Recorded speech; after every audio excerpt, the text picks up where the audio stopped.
प्रिय छात्रों, Verde Hindi classes में आपका स्वागत है।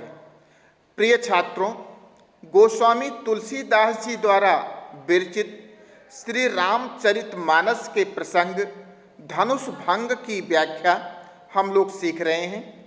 इसके भाग 3 तक की व्याख्या हम आपको सिखा चुके हैं। यदि आपने भाग 3 तक की व्याख्या न देखी हो तो वीडियो के डिस्क्रिप्शन में दिए गए लिंक पर क्लिक करके आप पहले की व्याख्या देख सकते हैं। भाग 4 के अंतर्गत हम धनुष भंग के दोहा संख्या 4 तथा उससे संबंधित चौपाइयों की व्याख्या सीखेंगे। तो चलिए दोहा संख्या 4 की तरफ। देखी देखी रघुवीर तनु सुर मनाव धरि धीर, भरे बिलोचन प्रेम जल पुल कावली शरीर। नीके निरखी नयन भरी शोभा, पितुपनु सुमिरि बहुरी मनु क्षोभा। आह तात दारुनि हठ ठानी, समुझत नहीं कछु लाभु न हानि। सचिव सभय सिख देई न कोई, बुध समाज बड़ अनुचित होई। कहाँ धन कुल सहु चाहि कठोरा, कहाँ श्यामल मृदु गात किशोरा। विधि कहीं भांति धरों उर धीरा, सिरस सुमन कन बेधि हीरा। सकल सभा कै मति भय भोरी, अब मोहि शंभु चाप गति तोरी। निज जड़ता लोगन पर डारी, होहु हरू रघुपति निहारी। अति परिताप सीय मन माही, लव निमेष जुग सय समझाही। प्रिय छात्रों, प्रसंग धनुष भंग का है। राम धनुष को उठाने के लिए, उसे भंग करने के लिए मंच पर खड़े हो चुके हों। सीता की माता के मन में संदेह होता है, उन्हें अत्यधिक कोमल समझती हैं, तो उनकी सखियां उनके उस संदेह को दूर करती हैं। सीता के मन में भी भय व्याप्त है। वह हर किसी ईश्वर से मनाती हैं, महेश से, भवानी से, गणेश से, कि हे प्रभु, आज तक मैंने जितनी भी सेवा की है, आप उन सब की सेवा, उन सारी पूजा का फल आप हमें प्रदान कर दीजिए। इस धनुष की गरुता अर्थात गंभीरता हर लीजिए, कम कर दीजिए। सीता जी मन में भय से ग्रसित हैं। उन्हें संदेह है कि कोमल शरीर वाले राम शिव के कठोर धनुष को नहीं तोड़ पाएंगे। इसलिए उन्हें पिता के प्रण पर भी क्रोध आ रहा है। उन्हें वहां उपस्थित मंत्रियों और ज्ञानी पंडितों पर भी तरस आ रहा है, जो कि पिता जनक को नहीं समझा रहे हैं। श्री राम पर अनुरक्त सीता जी के मन में इसी दशा का चित्रण यहाँ पर तुलसीदास ने बड़ी ही सुंदरता से किया है। इसकी अर्थ हम लोग समझते हैं। दोहा है कि देखी देखी रघुबीर तन, देखी देखी रघुबीर तन। तन का अर्थ क्या होता है? शरीर। देखी देखी रघुबीर तन, श्री रघुनाथ जी की ओर, श्री रघुनाथ जी के शरीर की ओर बार बार देखकर सीता जी सुर मनाव देवताओं से विनती करती हुई धारी धीर हृदय में धैर्य धारण कर रही हैं। भरे बिलोचन प्रेम जल पुल कावली शरीर। उनके लोचन, बिलोचन अर्थात उनके सुंदर लोचन में, नेत्र में, लोचन का क्या अर्थ होता है? नेत्र में राम के प्रति प्रेम का जल भरा हुआ है, आंसू भरे हुए हैं कि पता नहीं राम तोड़ पाएंगे या नहीं। और पुल कावली शरीर, और उनका शरीर पुलकित हो रहा है, रोमांचित हो रहा है कि अब राम धनुष के पास पहुंच चुके हैं, कैसे धनुष को उठाएंगे, उठा पाएंगे या नहीं उठा पाएंगे। तो देख ही रघुवीर तन सुर मनाव धरि धीर। सीता जी श्री रघुनाथ जी के शरीर की ओर बार बार देखकर धैर्य धारण करती हुई, धरि धीर धैर्य धारण करती हुई सुर मनाव देवताओं को मना रही हैं। भरे बिलोचन प्रेम जल पुलकावली शरीर, उनके नेत्रों में प्रेम के आंसू भरे हुए हैं और पुलकावली शरीर, और उनका शरीर रोमांचित हो रहा है या उनके शरीर में रोमांच हो रहा है। रोए रोए खड़े हो चुके हैं कि अब श्री राम तो धनुष के पास पहुंच चुके हैं, कैसे धनुष को उठाएंगे, कैसे उसकी प्रत्यंचा चढ़ाएंगे, कैसे धनुष का भंग करेंगे। यह सोचकर सीता जी का शरीर रोमांचित हो रहा है। और क्या सोच रही हैं सीता जी कि नीके निरखी नयन भरी शोभा, पितुपनु सुमिरी बहुरी मन क्षोभा। नीके, नीके का अर्थ होता है अच्छे तरीके से। निरखी, निरखी का अर्थ होता है देख कर। नयन भरी शोभा, तथा अपने नेत्रों में उनकी सुंदरता को धारण करके भर कर। पितुपन सुमिर, अपने पिता के पन अर्थात प्रण को सुमिर अर्थात स्मरण करते हुए। बहुरी मन क्षोभा, उनके मन में क्या हो रहा है, क्षोभ हो रहा है, उनके मन में खीज उत्पन्न हो रही है।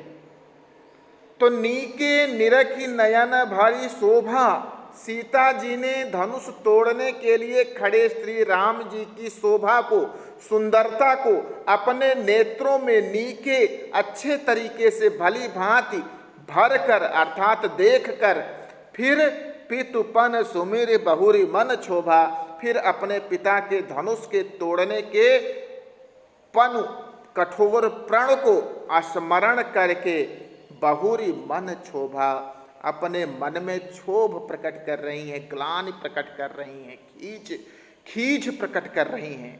क्या कि अहह तात दारुनी हठ ठानी, समुझत नहीं कछु लाभ न हानि। दारुणी अर्थात कठिन, दारुण। अहह तात दारुणी हठ ठानी। अहो, तात अर्थात पिताजी ने बड़ा ही कठोर हठ किया है, प्रण किया है। समुझत नहीं कछु लाभ न हानि, वह अपने हठ के लाभ हानि कुछ भी नहीं समझ रहे हैं। जो अपना हठ किए हैं उस हठ के ना तो लाभ को समझ रहे हैं ना उसके हानि को समझ रहे हैं। अहा तात दारुणी हठ ठानी, समुझत नहीं कछु लाभ न हानि। सीता जी कह रही हैं, अरे आहा अहो या अरे, पिताजी ने तो बड़ा ही कठोर हठ ठान लिया है, बड़ा ही कठोर प्रण ले लिया है। वही अपने इस हठ या अपने इस प्रण के आगे लाभ हानि कुछ भी नहीं समझ रहे हैं। सचिव सभय सिख देई न कोई, जितने भी सचिव हैं इनके मंत्री गण हैं वो सभय हैं, भय से भयभीत हैं। इसलिए सिख देई न कोई, कोई उन्हें सिख नहीं दे रहा है, कोई उन्हें समझा नहीं रहा है। मंत्री भी उनके हठ से डर रहे हैं। सचिव सब है, क्यों भयभीत हैं? क्योंकि राजा जनक ने हठ कर लिया है, प्रण कर लिया है, इसलिए मंत्री भी उनके हठ से भयभीत हैं, डर रहे हैं। और सिख दे न कोई, और उन्हें कोई सीख नहीं दे रहा है, कोई उन्हें समझा नहीं रहा है। अर्थात मंत्री के डर के कारण पिता को कोई, मंत्री डर के कारण पिता को समझा नहीं पा रहे हैं। और बुद्ध समाज, ये बुद्धिमानों का समाज है। बुद्ध समाज, बुद्ध अर्थात बुद्धिमान और ज्ञानी, ये बुद्धिमानी और ज्ञानी महापुरुषों का समाज है। यहाँ बड़े बड़े ज्ञानी बैठे हुए हैं। बड़ अनुचित होई, फिर इस सभा में अगर मंत्री राजा जनक को समझाते भी हैं तो बड़ अनुचित होई, बड़ा अनुचित होगा। या ये भी हो सकता है कि इन बड़े बड़े ज्ञानी महात्माओं की सभा में यह जो हो रहा है वो बड़ा अनुचित हो रहा है और कोई इसे रोकने का साहस नहीं कर रहा है। कहाँ धनु कुलिसहु चाहि कठोरा, कुलिस का अर्थ होता है वज्र।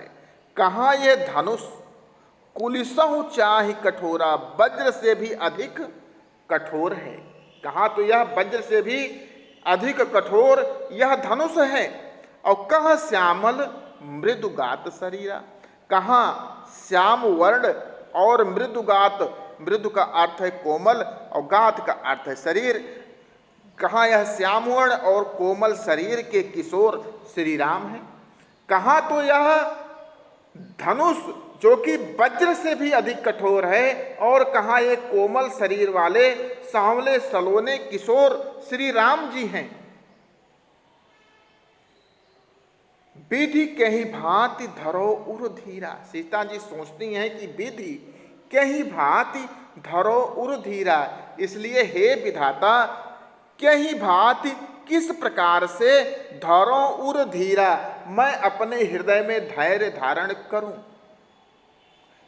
किस प्रकार से, कहाँ ये कठोर धनुष जो कि वज्र से भी अधिक कठोर है, कहाँ कोमल श्यामल शरीर वाले श्री रामचंद्र जी हैं, इनसे यह धनुष कैसे टूटेगा। इसलिए हे ब्रह्मा हे विधि, मैं किस प्रकार से अपने हृदय में धैर्य धारण करूं। क्या कहीं ऐसा हो सकता है कि शिरस सुमन, शिरस के सुमन फूल से कन, सुमन कन, सुमन के कण अर्थात सुमन के फल से, शिरस के फल से बेधिए हीरा, क्या हीरा को बेधा जा सकता है अर्थात काटा जा सकता है, कन अर्थात कण।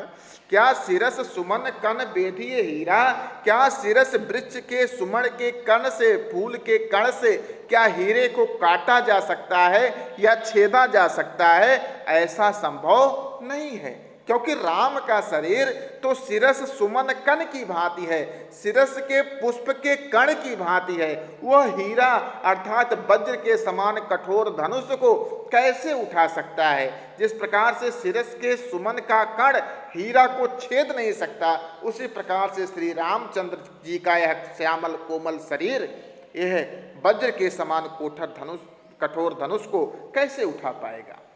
सकल सभा कै मति भय भोरी, सकल सभा, यहाँ जो सारी सभा बैठी हुई है, जो विद्वानों की जो ये सभा बैठी हुई है, जो ये विद्वत सभा बैठी हुई है, कै मति, मति का अर्थ है बुद्धि, की बुद्धि भय भोरी अत्यधिक भोली हो गई है, अर्थात बावली जैसी हो गई है, पगलों जैसी हो गई है। अब मोहि शंभु चाप गति तेरी, इसलिए हे शिव जी आपके धनुष के गति की ही मुझे आसरा है कि आपके शंभु का जो गरुता है, जो गरुआई है, इसे आप हरण कर लीजिए, कम कर लीजिए। सकल सभा कै मति भय भोरी, अब मोहि शंभु चाप गति तोरी, यहाँ तो सारी विद्वत सभा की बुद्धि अत्यधिक बावली हो गई है, भोली हो गई है। इसलिए हे शिव जी के धनुष, अब तो मुझे तुम्हारा ही आसरा है, अर्थात अब तुम ही कोमल होकर मेरी मनोकामना को पूर्ण कर सकते हो और कोई उपाय नहीं है। अब मोहि शंभु चाप, हे शिव जी के धनुष गति तोरी, अब तो हमें आपका ही आसरा है कि आप ही कोमल होकर मेरी मनोकामना को पूर्ण कर सकते हो। निज जड़ता लोगन पर डारी, सीता जी शंभु चाप से मनाती हैं, शंभु के धनुष से, शिव जी के धनुष से विनती करती हैं कि हे शंभु जी के धनुष, निज जड़ता, ये जो तुम्हारी अपनी जड़ता है, जो तुम हिल नहीं रहे हो, लोगन पर डारी, अन्य लोगों पर, यहाँ जो राजा बैठे हुए हैं, जो चेतन लोग बैठे हुए हैं, उन पर डाल दो। और हो हरि रघुपति निहारी, और रघुपति को देखकर, रघुपति के कोमल शरीर को देखकर आप अपनी जड़ता को हर लीजिए, गरुता को हर लीजिए, आप हल्के हो जाइए। अति परिताप सीय मन माही, लव निमेष जुग सय सम जाहि। अति परिताप, अत्यधिक दुख, परिताप का अर्थ है दुख।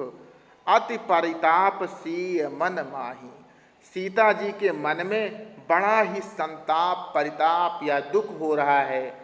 लव निमेष जुग सय सम जाहि, इसी के कारण लव निमेष, लव का अर्थ है अत्यंत सूक्ष्म अंश और निमेष का अर्थ है पलक झपकाना। पलक झपकाने में जितना समय लगता है, एक बार पलक बंद होती है और पलक खुलती है, उसमें जितना समय लगता है उसे निमेष कहते हैं। और लव निमेष, उस पलक झपकाने में जितना समय लगता है उसका भी अत्यंत सूक्ष्म अंश, उसका भी हजारवां लाखवां भाग भी ले लिया जाए तो वह समय भी जुग सय सम जाहि, सीता जी के लिए 100 युगों के सय अर्थात 100 सम जाहि, 100 जुग 100 युगों के समान बीत रहा है। इसलिए सीता जी कह रही हैं कि सकल सभा कै मति भय भोरी, अब मोहि शंभु चाप गति तोरी। हे शंभु चाप, यहाँ पर जितनी सभा बैठी हुई है, जो विद्वानों की या ज्ञानियों की सभा कहलाती है, इनकी मति, इनकी बुद्धि तो अत्यधिक भोली या बावली हो गई है। इसलिए हे शिव जी के धनुष, अब तो मुझे आप पर ही भरोसा है, आपका ही आसरा है। आप क्या करो कि आप जो इतने भारी हो, इतने जड़ हो गए हो, हिलडुल नहीं रहे हो, निज जड़ता लोगन पर डारी। यहाँ पर जितने राजा महाराजा बड़े बड़े लोग बैठे हुए हैं, अपनी जड़ता इन राजाओं के ऊपर डाल दो। अहो हूँ हरू रघुपति निहारी, श्री राम के सुंदर श्यामल कोमल शरीर को देखकर आप हल्के हो जाओ। इस प्रकार से मनाती हुई सीता जी के मन में अत्यधिक दुख हो रहा है और पलक झपकाने में जितना समय लगता है उससे भी बहुत कम समय, हजारवें लाखवें भाग का जो समय होता है, वह समय भी सीता जी के लिए 100 युग, सैकड़ों युगों या 100 युगों के समान प्रतीत हो रहा है, बीत रहा है। तो प्रिय छात्रों, यह धनुष भंग भाग 4 की व्याख्या हमने आपको इसके अर्थ सहित पढ़ाई और समझाई। आप लोग पूरा वीडियो देखिएगा, जिससे आपको इसका अर्थ अच्छे तरीके से समझ में आ जाए और आप इस पर पूछे जाने वाले प्रश्नों का उत्तर बहुत ही आसानी और सहजता के साथ दे सकें। आपको यह वीडियो कैसा लगा, इसके बारे में आप हमें कमेंट अवश्य कीजिएगा तथा अपने साथियों को भी इस वीडियो को देखने को प्रेरित कीजिएगा, जिससे उनकी भी कक्षा 10 की तैयारी अच्छे तरीके से होती रहे। धन्यवाद।